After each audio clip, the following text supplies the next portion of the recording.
Ich glaube, dass normale Gabeltaschen wie diese hier nicht deswegen so schlecht sind, weil sie wenig Stauraum bieten, sondern weil das gesamte Konzept so erstaunlich primitiv ist. Runde Taschen bieten einen erstaunlich schlechten Zugriff, sind extrem fummelig zu befestigen und hängen dann auch noch wie so ein Bremsklotz im Wind. Deshalb schauen wir uns heute eine Lösung an, die vieles anders machen will.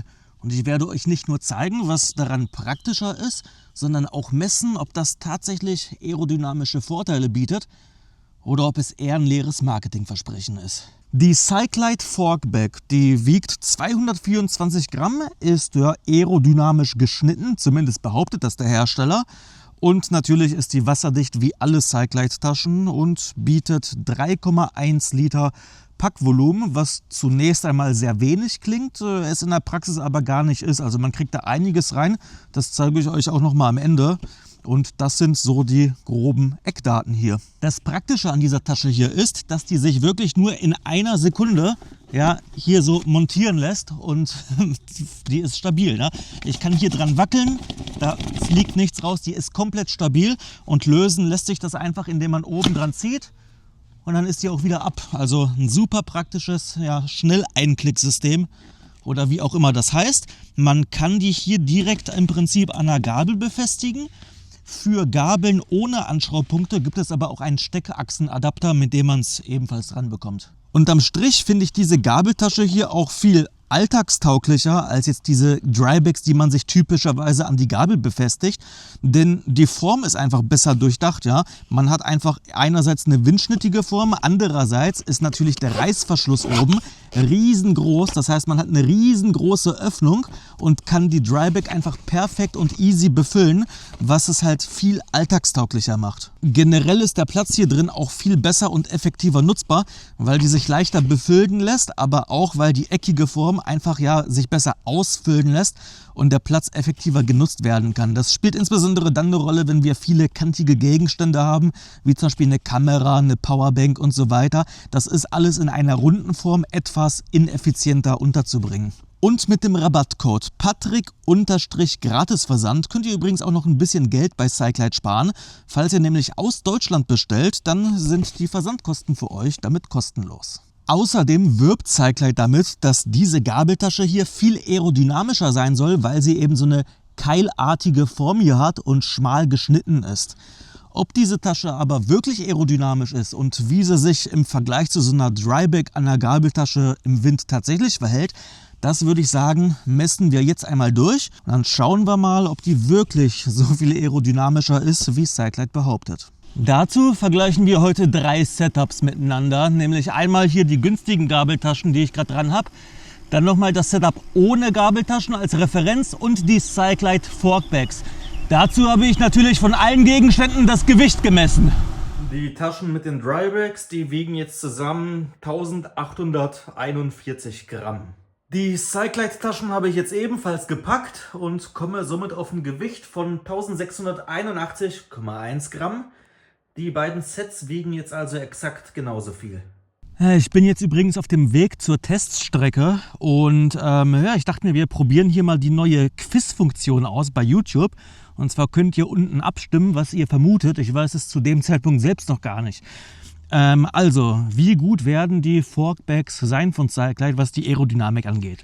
Normalerweise geht man ja davon aus, dass Gabeltaschen somit das Schlimmste sind, was man sich antun kann für die Aerodynamik, weil die haben einfach eine ungünstige Position und die bremsen einen schon massiv aus. Zumindest ist das, was ich aus allen anderen Aerotests so kenne, wenn man von normalen Gabeltaschen spricht. Ich glaube, das ist keine Überraschung. Die Frage ist jetzt, wie sich die Cyclite-Taschen schlagen, weil die sind ja so keilförmig gebaut. Die sind ein bisschen schlanker, näher dran und es sind halt immer noch Gabeltaschen. Ne? Meine Vermutung, meine Prognose ist, dass die einen trotzdem ausbremsen werden, aber weniger stark als die runden Gabeltaschen. Also ich glaube, die bremsen einen schon noch aus, aber halt weniger ausgeprägt, ist meine Prognose. Im besten Fall sind die aerodynamisch neutral und machen keinen Unterschied, aber wirklich im besten Fall. Das ist so meine Prognose und ja, ihr könnt jetzt mal unten abstimmen und raten, was das tatsächliche Ergebnis sein wird. Ich weiß es noch nicht. Ich bin jetzt an der Teststrecke angekommen und als erstes mache ich mal eine Referenzfahrt ganz ohne Gabeltaschen. Einfach, dass wir da nochmal einen sauberen Vergleichswert haben. Jetzt will ich aber das Systemgewicht die ganze Zeit konstant halten, weil ich möchte natürlich nur die Aerodynamik testen und nicht noch irgendwelche anderen Unterschiede.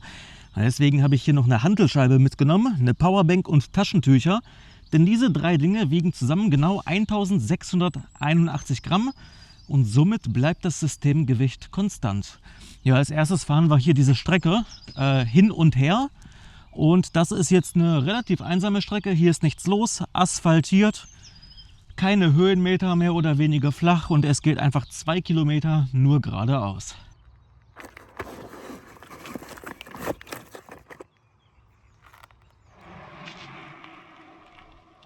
Aber wie funktioniert die Messung eigentlich? Ich nutze hierfür das Aerotune Testprotokoll und laut Aerotune brauchen wir im Prinzip eine 1 Kilometer lange Strecke, ja, die wir 6-mal hin und her fahren. In der Realität muss die Strecke aber ein bisschen länger sein. Ich habe mir hier eine 2 Kilometer lange Strecke gesucht, weil wir am Anfang natürlich noch beschleunigen müssen. Am Ende müssen wir ausrollen, wenden, erneut beschleunigen und so weiter. Aber die eigentliche Teststrecke ist nur 1 Kilometer lang und die fahren wir jetzt 6-mal hin und her. Immer dieselbe Strecke, hin, zurück, hin, zurück, hin, zurück. Ja? So funktioniert das Aerotune-Testprotokoll und dadurch, dass wir immer exakt dieselbe Strecke hin und zurück fahren, gleichen sich kleine Messfehler aus, wie zum Beispiel Windeinflüsse oder auch Bodenwellen und sowas. Aber im Grunde genommen ist die Strecke mehr oder weniger komplett flach. Das grundlegende Prinzip dahinter ist, dass sich interne Widerstände oder auch der Rollwiderstand linear verhalten. Der Luftwiderstand ändert sich hingegen quadratisch mit der Geschwindigkeit und auf die Art und Weise können wir das später mathematisch sauber voneinander trennen. Hierzu ist es natürlich essentiell, dass wir das auch alles sauber messen können. Deswegen habe ich hier vorne noch einen Speed-Sensor dran, weil das GPS-Signal ist halt nicht ausreichend genau und eine kleine zeitliche Verzögerung sorgt einfach für eine falsche Interpretation der Messdaten. Und neben dem Speed-Sensor brauchen wir selbstverständlich auch eine Wattmessung, die möglichst genau sein soll. Und ja, mit Wattmessung und Speedsensor haben wir schon die grundlegenden Daten, die wir brauchen. Zusätzlich muss die Fahrposition die ganze Zeit konstant bleiben und das schaffen wir eigentlich nur mit Aerobars. Denn Aerobars sorgen einfach dafür, dass wir eine stabile Höhe haben und immer die Höhe konstant halten können. Das funktioniert nicht so gut, wenn wir in den Hoods bleiben. Und diese 3 Dinge, also Aerobars, Speedsensor und die Wattmessung, die sind essentiell. Zusätzlich habe ich da im Rucksack noch eine Personenwaage drin, denn zwischen jeder Testfahrt müssen wir das Systemgewicht natürlich kontrollieren.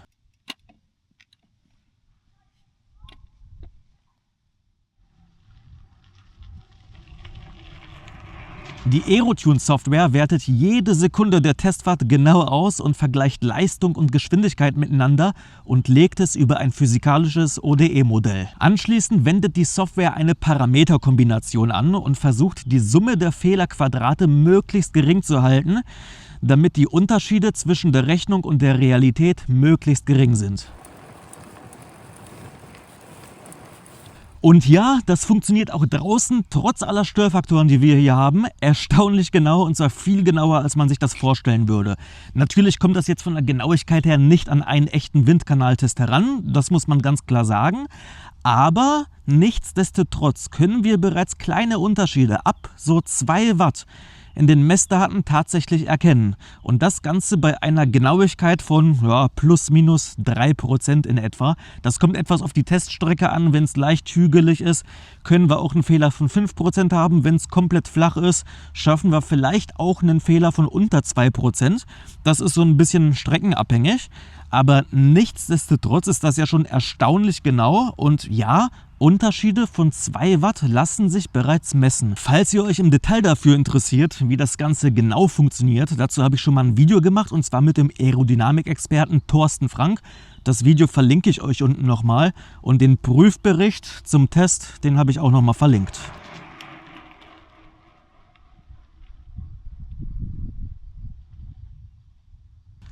So, ich bin jetzt noch dezent außer Puste, weil ich ein bisschen über meiner FTP gefahren bin. Aber was ich jetzt noch gar nicht richtig glauben kann, und das Ergebnis ist auch noch nicht final, wir werten das gleich am PC aus. Aber mir zeigt jetzt der Fahrradcomputer einen CDA-Wert an von 36. Damit ist das Ganze schon mal jetzt 4 Punkte, also 4 CDA-Punkte besser. Ich habe es noch nicht in Watt umgerechnet, aber um einen Faktor, um einen Wert von 4 besser als ohne Tasche zu fahren. Dass die Tasche jetzt aerodynamischer ist als die andere Gabeltasche, das war zu erwarten. Interessanterweise bin ich damit schneller als ohne Taschen. Und ich habe den Test jetzt 3-mal wiederholt. Ich mache nochmal 3 Runden, weil ab 6 Mal ist es eigentlich belastbar. Keine Ahnung warum. Meine Idee wäre, dass vielleicht dadurch, dass das so keilförmig ist, die Luftverwirbelung am Bein anders ist und dass es irgendwas mit den Beinen zu tun hat, wie der Luftstrom hinter der Tasche weiter ist. Keine Ahnung. Dass der Luftstrom von der Tasche quasi hier hinter anders ist und mein Bein dann mehr oder weniger im Windschatten ist, das wäre möglich. Weil natürlich diese Form hier, die ist so keilartig und eventuell sorgt das einfach dafür, dass der Luftstrom hinter der Tasche anders ist und meine Beine so ein bisschen im Windschatten sind.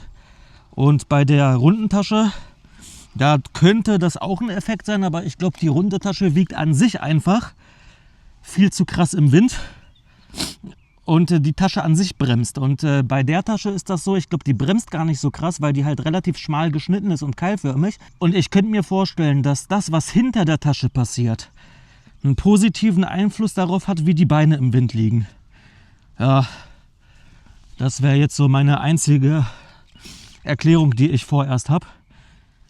Jedenfalls war ich mit der Tasche schneller und ich habe es wie gesagt 3-mal gemessen. Ich mache jetzt aber noch 3 Durchgänge, damit die Zahlen ein bisschen mehr verifiziert sind. Und ich habe natürlich jetzt hier noch nicht mein Systemgewicht eingegeben und die ganzen Parameter, die sind jetzt noch nicht in der Software drin. Das kann sich am PC zu Hause noch ändern. Also das ist jetzt noch nicht der finale Wert. Das ist jetzt im Prinzip nur so eine Pi mal Daumen-Prognose mit irgendwelchen Standardwerten. Das werde ich natürlich in der Software zu Hause noch anpassen, weil ich habe zwischen jedem Testdurchlauf das Systemgewicht gewogen. Ja gut, ja, das spielt alles mit einer Rolle und ist halt noch nicht final das Ergebnis, aber ich bin ein bisschen K.O. Ist anstrengend, so ein Aerotest, ist echt anstrengend körperlich. Ja gut, 3-mal muss ich noch und dann gucken wir uns das an, wie die finalen Ergebnisse sind. Ich finde es ja echt erstaunlich, wie genau diese Aerotune-App ist. Also da war vorhin so ein Traktor, ne? Aber wirklich auf den letzten 50 Metern von der Teststrecke. Und ich war ja auch noch 30 Meter dahinter oder so und der war auch ein bisschen schneller, sodass ich nicht bremsen musste. Und ganz ehrlich, die 50 Meter, das sind 2,5% der Gesamtstrecke. Ich war auch 30 Meter dahinter und dachte mir, das wird schon nicht so einen großen Einfluss haben. Ich ziehe den Test jetzt einfach zu Ende durch. Aber die App meinte, nee, ist nicht. Test ungültig. Also der Fehler wurde direkt erkannt und ja, das Testprotokoll wurde gar nicht erst gespeichert für diesen Run. Und das macht es so ein bisschen idiotensicher, weil das natürlich die Fehlerquelle nochmal deutlich reduziert. Dadurch, dass die App die kleinsten Störfaktoren automatisch erkennt. Aber ich muss halt auch sagen, das kann für Anfänger so ein bisschen frustrierend sein, weil wenn man die Kopfposition nicht konstant hält, sondern so minimal den Kopf dreht, dann sorgt das immer wieder für einen Testfehler und der will das gar nicht speichern. Ja, das ist dann halt ein bisschen frustrierend, weil man vielleicht denkt, man hätte einen perfekten Run gemacht und die Aerotune-App, die will es halt gar nicht speichern, die weigert sich. Ja, das kann schon blöd sein. Da hätte ich mir lieber gewünscht, dass die mir meinetwegen einen größeren Fehler anzeigt, aber wenigstens irgendwas speichert, weil so kann es halt bei Anfängern schon für Frustration sorgen, aber natürlich sind die Messwerte auf die Art und Weise viel genauer, weil halt nur die guten Runs abgespeichert werden und ja, das macht es am Ende auch brauchbarer, das Ergebnis. Insofern hat das System seine Vor- und Nachteile. So, zu Hause angekommen, habe ich jetzt mal die ersten Werte eingetragen. Ich habe das jetzt einfach mal exemplarisch gemacht. Für den Wert also ohne Gabeltasche, das ist die Referenzfahrt mit dem Ausgleichsgewicht. Und den Test habe ich 6-mal wiederholt. Ich habe jetzt aber einfach mal einen in der Mitte rausgesucht und hier die Werte eingetragen. Ich muss das gleich noch für alle anderen Messungen wiederholen. Also das müssten ja jetzt 18 Messungen sein, die ich insgesamt gemacht habe. Das heißt, da muss ich dieselben Werte überall übernehmen. Und in dem Fall waren das jetzt 78 Kilo, also genau 78 Kilo,00 die ich da gemessen habe. Daraus ergibt sich ein Rollwiderstand von 6,1, also das wurde jetzt etwas nach oben korrigiert. Antriebsverluste rechne ich jetzt mal mit 3%, weil die Kette ist jetzt auch nicht unbedingt frisch gewachst. Da gehe ich mal ein bisschen pessimistischer an die Sache ran. Und genau, Temperaturgradient 1,5 Grad pro Stunde und das ist der Reifenumfang, den ich zuvor gemessen habe. Ne? Und wenn wir uns jetzt hier mal die Prognose ansehen für die Challenge Rot, also 180 Kilometer Strecke, bräuchten wir knapp unter 6 Stunden in dem Setup. Und das Interessante ist hier der CDA, der ermittelt worden ist, mit einem Wert von 32. Das ist jetzt einfach mal so ein exemplarischer Wert, den ich mir rausgepickt habe. Wie sieht das hier aus mit der runden Gabeltasche? Da habe ich jetzt auch einfach mal so einen mittleren Wert rausgenommen. In dem Fall war das Systemgewicht, das ich bei dem Testlauf gewogen habe. Ja, also auch 78 Kilo. In der letzten Nachkommastelle schwankt das ein bisschen, aber gut, das ist halt so. Ansonsten überall dieselben Werte angegeben, weil der Rollwiderstand, der ändert sich ja nicht, weil das Systemgewicht ist ja auch identisch. Und genau, was kommt da raus? Da kommt ein CDA raus von 37. Und jetzt das Interessante, ich habe jetzt einfach mal einen mittleren Wert rausgenommen für die Cyclite Forkback. Da habe ich ebenfalls dieselben Werte hier eingetragen, also minimale Unterschiede im Gewicht, aber das kann auch an der Waage liegen. Rollwiderstand wieder gleich gelassen und wenn man das alles berechnet, ergibt sich hier ein CDA von 29. Und das ist das Interessante, also tatsächlich ist aus irgendeinem Grund der Testlauf mit der Cyclite Forkback der aerodynamischste, aber das ist jetzt nur exemplarisch. Ich muss hier die ganzen Werte nochmal für alle 18 Testläufe eintragen. Und wenn ich mir die Arbeit gemacht habe, dann gucken wir uns die finalen Ergebnisse gleich nochmal an. Ich habe jetzt mal alle Werte eingetragen, alles genau ausgewertet und ein wenig vor mich hingerechnet. Und es ist tatsächlich so, von allen 3 Konfigurationen ist das Set mit der Cyclite Forkback mit Abstand das schnellste. Und das klingt total abstrus, weil es ist eine Gabeltasche. Ich weiß gar nicht, wie das möglich ist, aber es ist so. Ich habe es jetzt durchgemessen. Also, wenn wir uns mal die Referenzgeschwindigkeiten angucken, zum Beispiel hier jetzt von 33 km/h, dann sehen wir, dass wir 190 Watt Leistung halten müssen, um auf diese Referenzgeschwindigkeit von 33 km/h zu kommen, wenn wir die Cyclite Forkback verwenden. Nehmen wir hingegen eine Standardgabeltasche mit einem runden Querschnitt, dann müssten wir 229 Watt Leistung auf die Pedale drücken, um am Ende dieselbe Referenzgeschwindigkeit zu halten. Das heißt, die Cyclite Forkback bietet uns hier einen Vorteil von 39 Watt. Und Leute, das ist so krass viel. Wer schon mal auf dem Rollentrainer gesessen hat und da den Wattwiderstand mal eingestellt hat, der weiß, wie viel 39 Watt ausmachen. Das ist richtig krass. Also, aber wie sieht das denn aus mit einem Zeitvorteil? Was ist mit der Forkback? Wenn wir das jetzt mal vergleichen mit dem Setup ohne Gabeltasche, also komplett das nackte Fahrrad mehr oder weniger und in dem anderen Fall einfach das Fahrrad mit der Forkback, dann sehen wir, dass wenn wir uns jetzt einen 100 Kilometer Rundkurs angucken mit 780 Höhenmetern und wir jetzt immer annehmen, wir würden die ganze Zeit 200 Watt treten, dann würde uns die Cyclite Forkback einen Zeitvorteil verschaffen von 4 Minuten 20 auf 100 Kilometer. Das heißt, alle 100 Kilometer sparen wir 4 Minuten und 20 Sekunden Zeit ein. Denn mit der Cyclite Forkback sind wir umgerechnet 0,7 km/h schneller bei dieser Leistung. So, das heißt, die macht uns schneller und das entspricht, wenn wir das jetzt auf 33 km/h rechnen, einem Wattvorteil von 15 Watt. Und im Vergleich zu einer Standardgabeltasche sind das halt 39 Watt Unterschied, wie ich euch vorher auch schon gezeigt habe. Nun und jetzt ist die Frage, woran liegt das? Das habe ich hier in dem Teil Diskussion mal besprochen. Das ist das, was ich im Prinzip auch euch vorher schon gesagt habe, dass es möglicherweise so ist, dass es hier so einen strömungsberuhigten Nachlaufbereich gibt hinter der Forkback direkt, weil die eventuell durch diese keileförmige Form für so eine Art Windschatten dahinter sorgt und in diesem Windschatten befinden sich nun mal die Beine.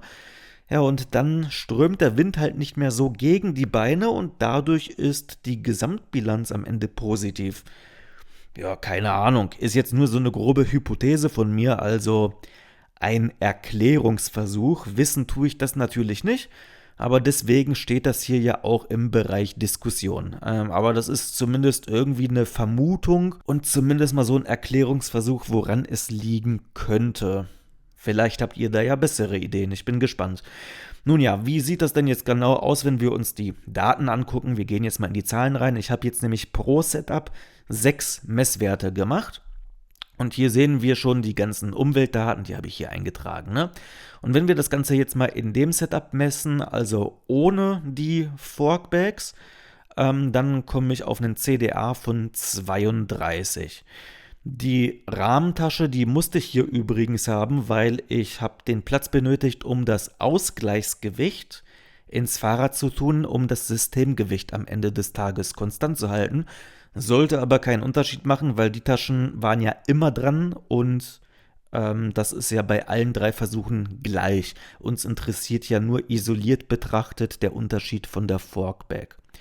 So, hier habe ich nochmal die ganzen Messdaten, also alle 6 Messläufe und da komme ich mal auf einen CDA von 32 mal 31,5 mal 31,8, 32,4 und so weiter. Ne? Ja, das sind hier so die Messwerte. Jeder Messwert hat nochmal einen Fehler angegeben. Das ist der Fehler, den Aerotune mir ausgespuckt hat. Und am Ende habe ich hier nochmal einen kombinierten Gesamtfehler berechnet. Und der Gesamtfehler entspricht jetzt plus minus 0,4 mehr oder weniger für dieses Setup. Ne? So sieht das Ganze aus. So, was ist jetzt mit der runden Gabeltasche? Gucken wir uns hier nochmal das an. Die runde Gabeltasche hat einen CDA von 37,1, kam hier raus. Ja, und auch hier liegt der kombinierte Gesamtfehler bei ungefähr plus minus 0,4. Also das unterscheidet sich jetzt nicht großartig. Genau, also das ist der CDA. Hier kommen wir auf die Sollgeschwindigkeiten. Das ist das, was ich euch vorher gezeigt habe in der Tabelle. Und wenn wir das Ganze hier jetzt mal rausrechnen, also diese runden 3 Liter Gabeltaschen, die kosten uns fast 7 Minuten auf 100 Kilometer Kurs gerechnet. Also 7 Minuten langsamer sind wir mit den Taschen auf 100 Kilometer.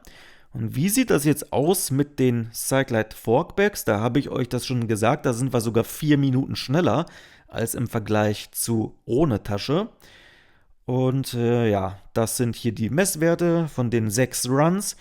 Hier war der gesamte Fehler ein wenig geringer, also der kombinierte Gesamtfehler liegt bei plus minus 0,3. Vermutlich liegt es daran, dass hier der Wind etwas weniger war. Wobei wirklich stark war der Wind ja generell nicht, aber ja, das ist das, was mir die Aerotune-Software ermittelt hat. Genau, so sieht das aus. Da haben wir hier einen CDA von 29 im Gesamtsystem. Wie hoch der CDA der einzelnen Tasche ist, lässt sich nicht wirklich sagen. Aber das spielt aber auch keine Rolle, denn uns interessiert auch das Gesamtsystem. Und genau, das ist im Grunde genommen alles, was ich zu sagen habe. Hier habe ich noch ein bisschen die Methode beschrieben, wie ich das alles ausgerechnet habe, aber spielt an der Stelle ja auch keine Rolle. Diese Taschen hier haben übrigens beide das komplett identische Packvolumen von 3 Litern. Aber die eckige Tasche, die lässt sich ein bisschen anders packen als die runde hier. Und ja, bei Klamotten macht es ehrlicherweise keinen großen Unterschied, weil die kann ich einfach reinstopfen, die sind weich und in beiden Fällen habe ich das Packvolumen somit voll ausgenutzt. Wenn ich aber viele sperrige Gegenstände dabei habe, wie vielleicht eine Powerbank, ein Solarpanel, eine Kamera oder sowas, dann lässt sich der Platz in so einer eckigen Tasche hier einfach viel effizienter nutzen. Aber wie viel passt in diese Gabeltasche hier ungefähr rein? Ne? Dazu habe ich die mal gepackt, damit man so einen Eindruck dafür bekommt. Und da drin ist jetzt zum Beispiel ein Ladestecker, so ein Ersatzschlauch hier, Ich habe noch ein Deo reingemacht, ein Notfallersatzlicht, ne, einfach als Backup, ein Mini-Fahrradschloss, falls man das Fahrrad irgendwie mal vom Supermarkt abschließen muss, Taschentücher, ja, was haben wir noch drin? Und natürlich noch eine Powerbank, eine etwas größere. Das ist jetzt eine 20.000er Powerbank, die habe ich da auch noch reinbekommen. Und dann war es das mit dem Kleinkram. Jetzt habe ich hier noch eine Regenjacke drin. Das ist hier so eine Gore-Tex, ja, so eine Gore-Tex-Regenjacke, falls das Wetter mal schlecht wird. Das habe ich da auch noch reinbekommen. Ein Erste-Hilfe-Set, also so ein kleines Verbandstool, ne, mit allen möglichen Krempel da drin, Rettungsdecke und sowas. Dann ja, AirPods, kann man immer gebrauchen. Und falls es kühler wird, habe ich natürlich auch noch Handschuhe da drin, falls es morgens mal etwas frisch ist. Und ja, für kalte Abende oder sowas auch noch ein Base Layer mit so einer Noppenstruktur auf der Innenseite. Ist ganz cool, der hält auch ordentlich warm und der hat noch so einen Halswärmer dran genäht. Also das kriegen wir da auch rein. Und zu guter Letzt habe ich da natürlich auch noch ein Solarpanel mit reinbekommen. Man weiß ja nie, ja, vielleicht braucht man ja irgendwie mal etwas Strom unterwegs und dann hat man hier einfach nochmal so ein großes Solarpanel. Ich glaube, das war's jetzt. Nee, nicht ganz. Das Taschenmesser war da auch noch drin. Also, ja, da kriegen wir insgesamt so ein bisschen was rein in die Tasche.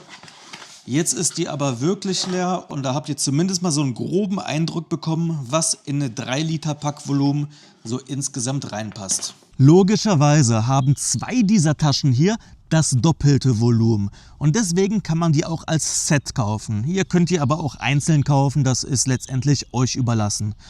Ja, abschließend würde ich sagen, ja, für wen sind die Taschen geeignet? Ich würde sagen, wenn ihr eine Wochenendtour macht, braucht ihr die nicht unbedingt. Falls ihr aber länger unterwegs seid und wirklich eine ausgedehnte Bikepacking-Tour macht, durch verschiedene Klimazonen oder einfach über einen sehr langen Zeitraum hinweg oder ihr generell mehr Krempel mitnehmen müsst, weil ihr von unterwegs arbeitet, das iPad mit muss und so weiter, dann werdet ihr von den Taschen profitieren, denn die bieten einfach nochmal viel zusätzliches Volumen und die sind im Endeffekt für ja, alle Bikepacker geeignet, die länger unterwegs sind und mehr Platz benötigen. Und gerade im Bereich des Bikepackings, da würde ich die Taschen sehen, weil hier Aerodynamik und Packvolumen zusammengedacht worden sind und wirklich viel wiegen die Taschen jetzt auch nicht. Also die sind wirklich ultra leicht und das ist das, worauf es am Ende ankommt. Also fürs Bikepacking sind die meiner Meinung nach perfekt, gerade dann, wenn man vielleicht ein bisschen länger unterwegs ist. Das hier ist übrigens so ein typisches Expeditionssetup, wenn du wirklich für mehrere Monate auf Bikepacking-Tour gehst.